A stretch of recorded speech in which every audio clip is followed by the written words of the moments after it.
Buletin Didik 7 Mac bersama saya Fazilani Harun. Assalamualaikum dan salam sejahtera. Dua pelajar Akademi Sains Pendang Kedah mara ke peringkat akhir Newtonian International Physics Olympiad Challenge NIPOC 2022. Lebih membanggakan, salah seorang pelajar, Franklin Chai Jun, 14 tahun, mencapai kedudukan ketiga dunia dalam pertandingan itu. Pertandingan peringkat antarabangsa ini diadakan secara dalam talian melibatkan peserta dari 26 negara. Ia menguji pengetahuan peserta dalam bidang STEM untuk menjawab soalan-soalan Olimpiad yang disediakan. Selain Franklin, seorang lagi murid, Lu Yi Xiao, 13 tahun, turut berjaya mara ke peringkat akhir.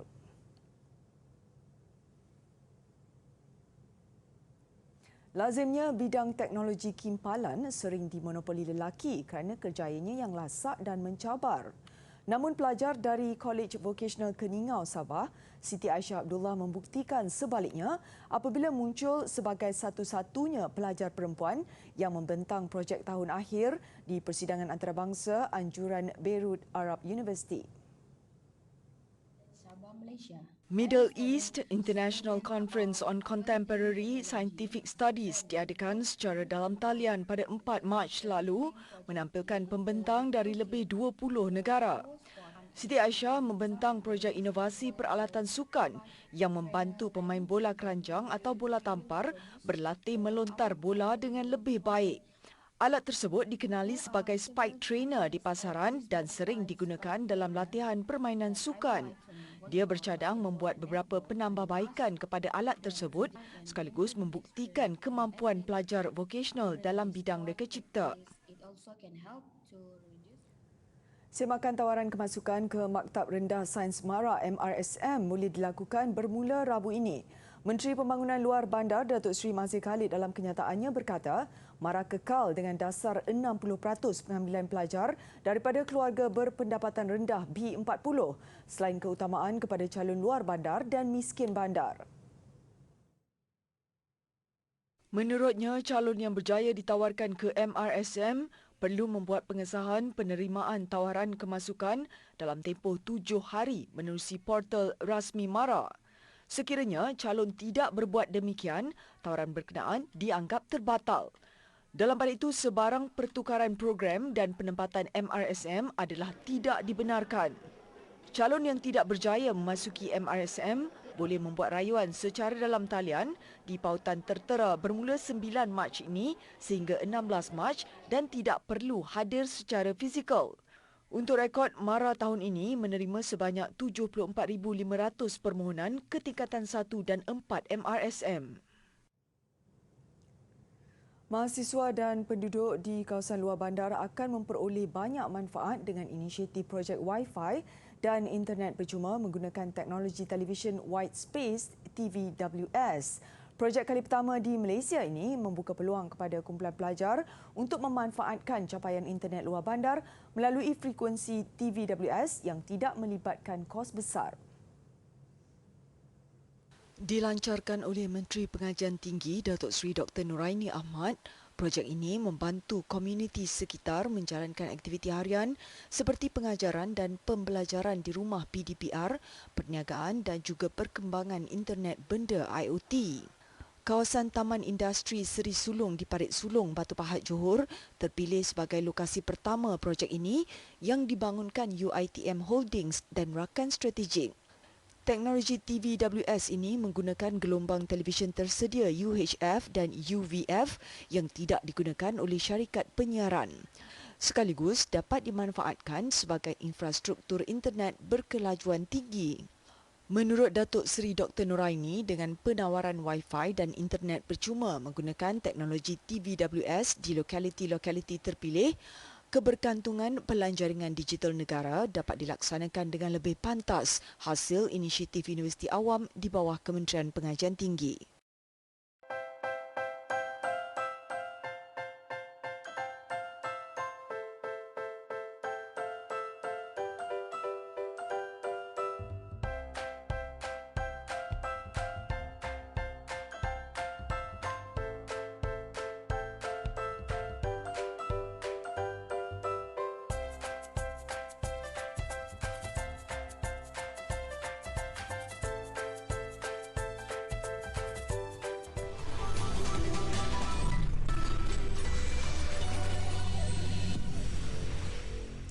Jelajah pendidikan keluarga Malaysia bakal diadakan di 50 lokasi di seluruh negara bagi pelajar yang mahu meneruskan pengajian ke Menara Gading. Perdana Menteri Datuk Seri Ismail Sabri Yaakob berkata, jelajah tersebut memberi peluang kedua kepada pelajar yang gagal memasuki universiti berikutan penilaian permohonan dan pendaftaran UPU online. Menurut Perdana Menteri, tahun ini kerajaan menyasarkan 50,000 pelajar untuk memasuki Menara Gading. Seramai 808,000 pelajar sijil pelajaran Malaysia 2021 dan 2020 juga dijangka datang ke jelajah tersebut. Beliau berkata demikian pada Majlis Pelancaran Jelajah Pendidikan Keluarga Malaysia di Segamat Johor semalam. Sejak 2016 sehingga hari ini, seramai 160,374 pelajar telah berjaya memasuki Institusi Pengajian Tinggi Awam IPTA, Institusi Pengajian Tinggi Swasta IPTS serta Agensi Pendidikan Teknikal dan Vocational TVET. Dalam pada itu, beliau turut menyeru mana-mana agensi serta yayasan yang berkemampuan untuk tampil memberikan sumbangan bagi membantu pelajar miskin dan kurang berkemampuan menyambung pendidikan ke peringkat lebih tinggi. Pemberian vaksin CoronaVac jenis Sinovac kepada kanak-kanak yang diluluskan pada 3 Mac mula dilaksanakan di seluruh negara hari ini. Ia termasuk di pusat pemberian vaksin PPV terpilih di Pulau Pinang yang dibuat secara jumpa terus atau walk-in. Di PPV Taman Expo Seberang Jaya, tinjauan mendapati ibu bapa serta anak mereka beratur seawal jam 9 pagi. Ramai kelihatan membawa lebih daripada seorang anak untuk mendapatkan vaksin masing-masing. Ia memandangkan kebanyakannya yakin dengan vaksin yang diberikan selain mahu kesihatan anak mereka terjamin menjelang pembukaan sesi sekolah kelak. Buat vaksin ni pentinglah untuk anak ni kat sekolah lah apa kan. Okeylah ditucuk ni vaksin. Saya bawa 2 orang anak saya untuk vaccination COVID-19. Dia adalah satu keperluan lah sebab zaman sekarang zaman yang mencabar, banyak jangkitan. Kita seeloknya kita beri peluang lah untuk anak-anak kita untuk kebaikan mereka. Bawa anak mai cucuk vaksin lah hari ni untuk keselamatan mereka lah. Sekarang pun kes makin tinggi. Kita nak selamatkan lah untuk anak-anak kita. Untuk terutama untuk mereka lah nak pergi sekolah apa semua kan. Semalam, Timbalan Menteri Kesihatan Datuk Dr. Nur Azmi Ghazali memaklumkan vaksin Sinovac dinasihatkan untuk diberi kepada kanak-kanak yang tidak boleh menerima vaksin Comirnaty jenis Pfizer atas faktor kesihatan. Pada masa yang sama, ibu bapa turut diberi pilihan mendapatkan vaksin Sinovac kepada anak mereka sekiranya tidak bersetuju diberikan pelalian jenis Pfizer. Kerajaan meneliti kaedah pemberian vaksin melalui mulut dan semburan hidung menerusi Pelan Hala Tuju Pembangunan Vaksin Negara PPVN. Timbalan Menteri Sains, Teknologi dan Inovasi Datuk Ahmad Amzad Hashim berkata, ia kerana ada dalam kalangan rakyat takut untuk disuntik menggunakan jarum. Seperti mana yang kita ketahui, antara yang menjadi ketakutan rakyat antara lain takut kepada jarum ni, takut kepada suntikan.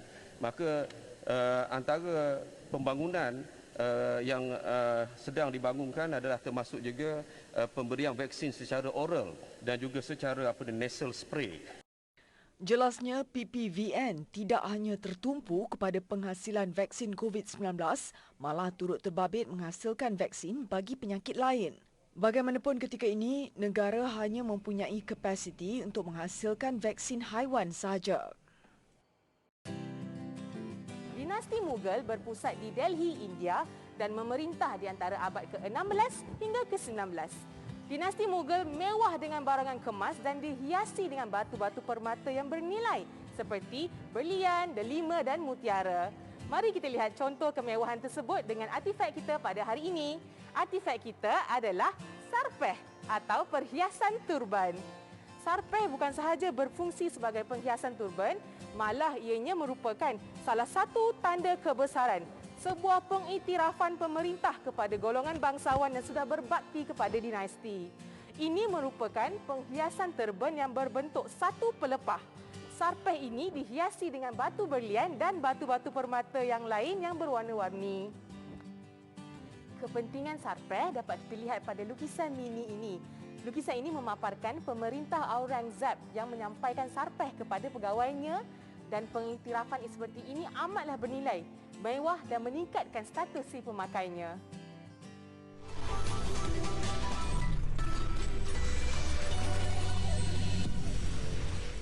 Bagi menyediakan ruang untuk pelajar melaksanakan gaya cara pertanian moden di sekitar Kolej Kediaman, Pusat Perhubungan Alumni Universiti Putra Malaysia UPM menganjurkan projek Mega Chili. Menurut pengarahnya, Profesor Madya Dr. Arba'i Sujud, projek perintis penanaman cili itu disasarkan bukan sahaja kepada pelajar pertanian, malah terbuka kepada pelajar daripada bidang lain. Ini adalah salah satu daripada usaha untuk kita memastikan bahawa UPM sebagai universiti yang menerajui bidang pertanian utama untuk kita memasyarakatkan supaya pelajar dapat merasa bagaimana pertanian ini sebagai salah satu daripada bidang kerjaya. Dan kami di Pusat Perhubungan Alumni akan menjadikan ini sebagai asas promosi untuk kita menarik lebih ramai alumni untuk melihat bahawa inilah hasil sumbangan mereka. Tambahnya, projek ini mendapat kerjasama daripada Jabatan Pertanian Selangor yang memberikan sumbangan bagi melengkapkan peralatan projek. Selain itu, alumni UPM juga membantu melalui sumbangan baja dan khidmat nasihat mengikut kepakaran masing-masing. Jelasnya lagi, projek itu diharap dapat menyemarakkan keupayaan dan kepakaran alumni UPM untuk dikongsikan sekaligus memberi pengalaman pertanian kepada pelajar. Usaha ini juga sejajar dengan Pelan Strategik UPM 2021-2025 Matlamat 4 iaitu memperkasakan pertanian dan ketahanan sekuriti makanan. Dengan hanya mengusahakan tanaman keladi hiasan di halaman rumah, seorang suri rumah mampu menjana pendapatan lumayan hasil jualan tanaman itu sejak 2 tahun lalu. Bermula dengan modal RM3,000, pelbagai spesies keladi yang ditanamnya kini menerima permintaan tinggi peminat tanaman itu. Menurut Rohana Harun, 36 tahun dari Felda Perasu, Gua Musang, dia mula mengusahakan tanaman keladi selepas tanaman itu mula tular di media sosial. Kini dia mempunyai lebih 400 jenis keladi untuk dipasarkan secara dalam talian dan jualan terus dari spesies Caladium, Colocasia dan Alocasia yang ada daripadanya mencecah harga ribuan ringgit. Sebelum ni saya usahakan tanaman ros Jepun. Daripada kita menanam dan untuk kita jual selama 2 bulan baru kita boleh tuai hasil. Manakala tanaman keladi hias, kita boleh jualnya setiap hari. Jadi dari situ hasil pendapatan bulanan tu kita dapat doublekan lah dari kalau nak dibandingkan jual ros Jepun. Sekarang ni hasil kita boleh mencecah 4 hingga 5 angka sebulan. Jelasnya, sepanjang tempoh Perintah Kawalan Pergerakan PKP dahulu, keladi hiasannya dipasar dan dijual secara dalam talian. Sambutan ketika itu cukup menggalakkan memandangkan ramai yang menjadikan tanaman keladi sebagai tanaman terapi di rumah. Justru Rohana kini bercita-cita memiliki nursery tanaman hiasan sendiri pada masa depan, seterusnya membuka peluang pekerjaan kepada penduduk setempat. Beliau turut mendorong suri rumah agar menceburkan diri dalam bidang tanaman keladi sebagai usaha membantu menambah pendapatan keluarga.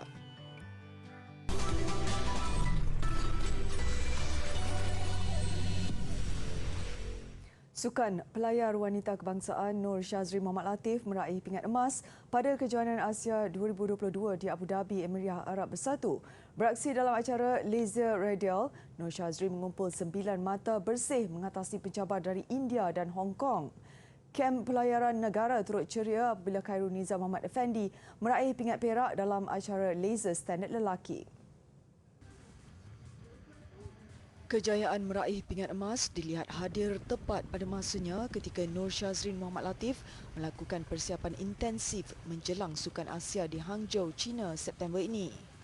Atlet berusia 24 tahun ini mengumpul 9 mata bersih untuk menumpaskan pelayar India Netra Kumanan yang meraih 17 mata dan Nancy Highfield dari Hong Kong melengkapkan podium dengan 27 mata. Menduduki tempat ke-26 di Olimpik keduanya di Tokyo, Shazri mengakui berdepan lawan hampir sama ketika meraih gangsa Sukan Asia Jakarta 2018. Alhamdulillah, saya dapat bawa balik gol dekat ASEAN Sailing Championship. Daripada kejohanan ni juga, coach ada target untuk kita orang lepasi, and ni salah satu kejohanan ni salah satu preparation kita untuk ke ASEAN Game akan datang. So daripada kejohanan ni juga saya dapat tengok opponent kita nanti untuk ASEAN Game. Dari situ saya boleh prepare untuk improve lagi and be ready untuk ASEAN Game. Sementara itu, seorang lagi atlet layar negara, Khairul Nizam Muhammad Effendi, meraih pingat perak dalam acara laser standard. Khairul Nizam terpaksa akur cuma dipisahkan 5 mata di belakang juara dari India, Vishnu Saravanan. Bagi saya, kejuaraan kali ini boleh menjadi salah satu pembangkit semangat untuk terus berusaha lagi untuk berada pada tahap yang terbaik semasa Sukan ASEAN T. Dan gangsa dalam acara berkenaan diraih Nicholas Bezzi dari Hong Kong. Khairul Nizam selepas ini akan membawa cabaran pada kejohanan di Palma di Mallorca, Spanyol, juga antara persiapan menghadapi Sukan Asia.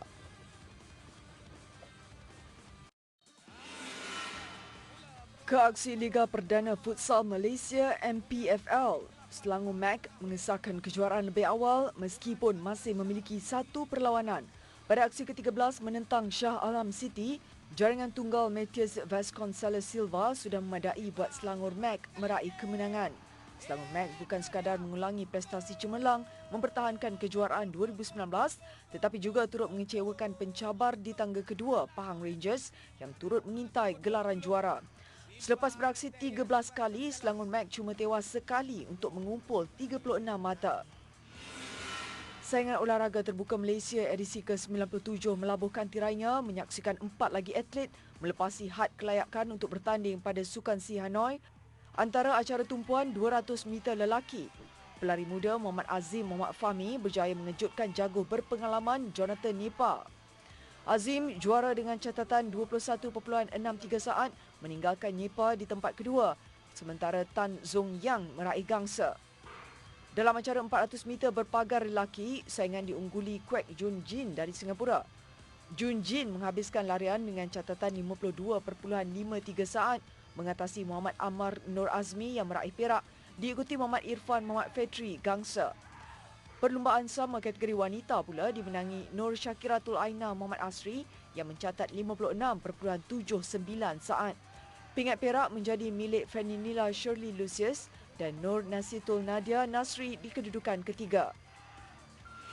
Sementara itu, kejohanan renang terbuka Malaysia edisi ke-64 yang turut berakhir semalam menyaksikan kehebatan perenang negara Fee Jing En menguasai acara kuat dada wanita. Jing En nyata berada dalam kelas tersendiri apabila menang pingat emas ketiga-tiga kategori. Pingat emas menerusi catatan masa 32.77 saat dalam acara 50 meter kuat dada melayakkannya bagi kategori B ke Sukan Si Hanoi. Jing En sebelum ini turut meraih emas acara 100 meter kuat dada pada hari pertama kejohanan sebelum meraih emas kedua dalam acara 200 meter. Baik, kita ke perkembangan bola sepak Liga Perdana Inggeris dengan 2 aksi tumpuan. Arsenal menewaskan Watford 3-2 untuk melebarkan rekod 6 permainan tanpa kalah, manakala pertemuan derby Manchester City menampilkan kelas tersendiri menundukkan United 4-1. Beraksi di arena sendiri, penguasaan jelas milik Manchester City. Ketua pasukan Kevin De Bruyne dan Riyad Mahrez masing-masing meledak 2 gol membolehkan City kembali mengukuhkan kedudukan di tangga teratas dengan kelebihan 6 mata. Seawal minit ke-5, De Bruyne membuka jaringan meskipun satu ketika Manchester dilihat mampu bersaing menerusi gol penyamaan Jadon Sancho pada minit ke-22. Selepas rehat, United terus menampilkan aksi hambar, memberi ruang buat City menambah 2 lagi gol menerusi Mahrez pada minit ke-68 dan minit-minit akhir permainan. Kekalahan ini jelas petanda buruk terhadap peluang United layak ke Liga Juara-Juara musim depan. Skuad Red Devils kini di tangga ke-5, satu mata di belakang Arsenal yang masih memiliki 3 perlawanan dalam tangan.